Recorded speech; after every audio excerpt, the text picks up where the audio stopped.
¿Te imaginas corriendo solo con tus pies? Sin geles mágicos, sin armatostes de 199 €, mallas sacadas del camerino de Catwoman o la app que monitoriza los pasos hasta el cuarto de baño.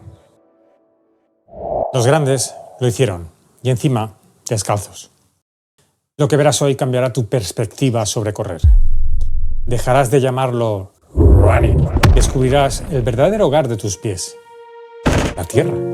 Saludos de Barefoot Angel. Ha salido bien. ¿Cómo nos complicamos tanto en el mundo del running? Este va a ser el tema de hoy. Pues aquí con esta forma de hacer vídeos, que lo vamos a mezclar todo. Vamos a poner todo lo que sepamos hacer ahí mezclado en una batidora. Escarpines y descalzo. Aprovecharemos para hacer una salida desde aquí, desde Algemesí. Podéis ver allá al fondo. Tenemos la Chopera, eso de allá. Cada estación del año tiene su punto, sea porque no hay ni una hoja y son todo ramas, o sea porque está aquello muy frondoso. Hoy tendremos el paisaje de la Chopera. Vamos allá. Muchos campeones aprendieron sin recursos, sin entrenamientos específicos. Entonces, ¿cómo aprendieron a correr algunos de los campeones del mundo? No sabían nada de estiramientos específicos, como los provocados por el famoso efecto mimetismo. No podían permitirse masajistas ni tecnologías dedicadas. Tampoco tenían la obligación de pasar la ITV de personas. No seguían programas científicos ni dietas estructuradas. Lo más parecido a un suplemento era el sol que les caía y su vitamina D. Pocas metodologías aprobadas por la NASA. Supongo que tampoco ejercicios técnicos como los asistidos por el gran Pato Donald. No conocían los geles de la media hora, los que funcionan con solo leerlos, pues muchos no sabrían ni leer. Siempre una pena la falta de recursos. Lo realmente interesante sobre el marketing, enseñaros un poquito la Chopera, hacer marketing del vídeo. Lo realmente interesante sobre el marketing, anda, si yo que hago corriendo para atrás y no veo las piedras que piso, pues es si funciona o no funciona, o nos funciona exclusivamente a nosotros, porque lo que no te funciona a ti le puede funcionar a otro. Al final no tienes más remedio que pasar por el aro, que probar. Pero no obsesionarse con que si lo dice el marketing tiene que funcionar, y R que R. Y vuélvelo porque lo dice el marketing. Hombre, pues creo que a veces tenemos que tragarnos el orgullo, decir, estaba equivocado. Este marketing lo que dice será verdad o no, no me meto con eso, pero a mí no me funciona, y reconocer ese error nos cuesta un poquito. ¿Qué pasaría si no hubiésemos tenido la influencia del marketing? Y no es que quiera yo hablar mal sobre el marketing, pero el marketing es una venta, alguien que te está convenciendo de venderte algo.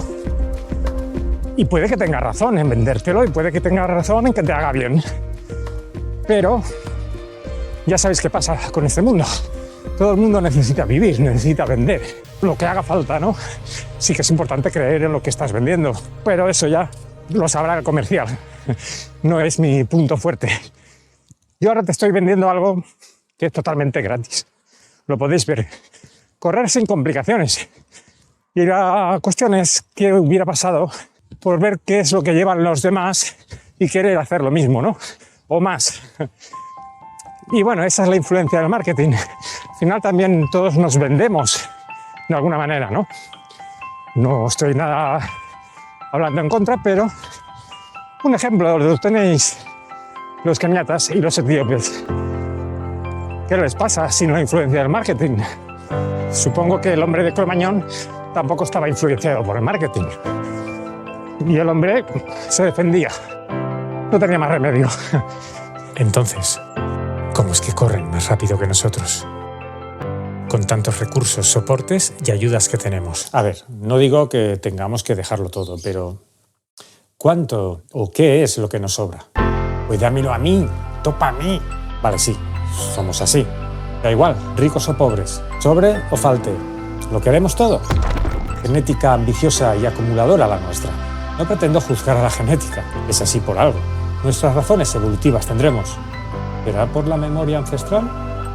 Cuanta más abundancia, más queremos. Sobre todo al compararnos con los que tienen más. A ver, yo no puedo estar en la cabeza de todos, pero a todo el mundo nos gusta parecer más, no parecer más, nos gustaría ser más, pero si no lo somos, pues aparentarlo. Esto es evolutivo, creo que también es una especie de competición que tenemos los seres humanos, ¿no? Pues a la hora de ligar, por ejemplo.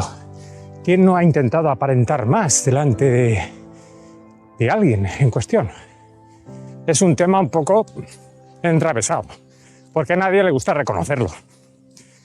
A quien no le gusta ir de marca o simplemente arreglarse. Pero sabrá que no, pero esto está pues inculcado también de alguna manera en los genes competitivos, ¿no?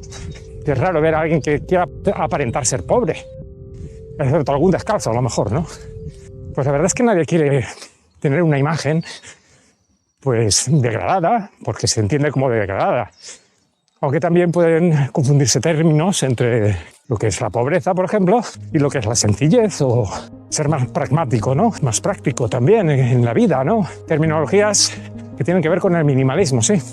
A veces confundidas con la pobreza. Pobreza sería alguien que no tiene cosas que necesita, sobre todo, ¿no? Hay que conseguir al menos ese mínimo para vivir de lo básico.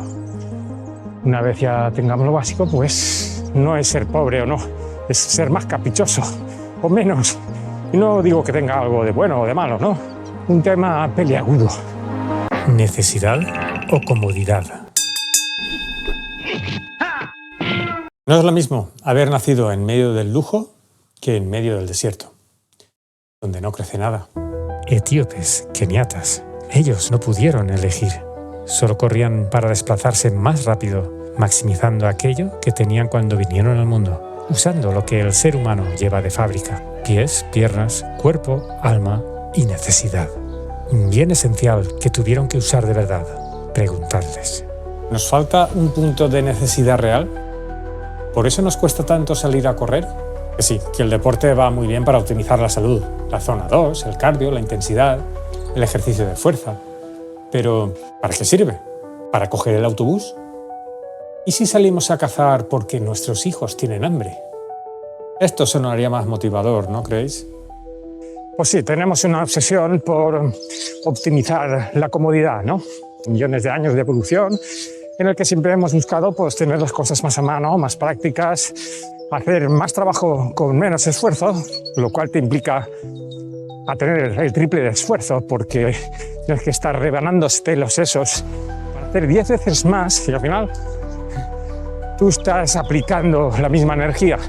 Pero tenemos esa obsesión, ¿no? De producir más, no hacer nada que nos haga tener una sensación de esfuerzo extra, ¿no?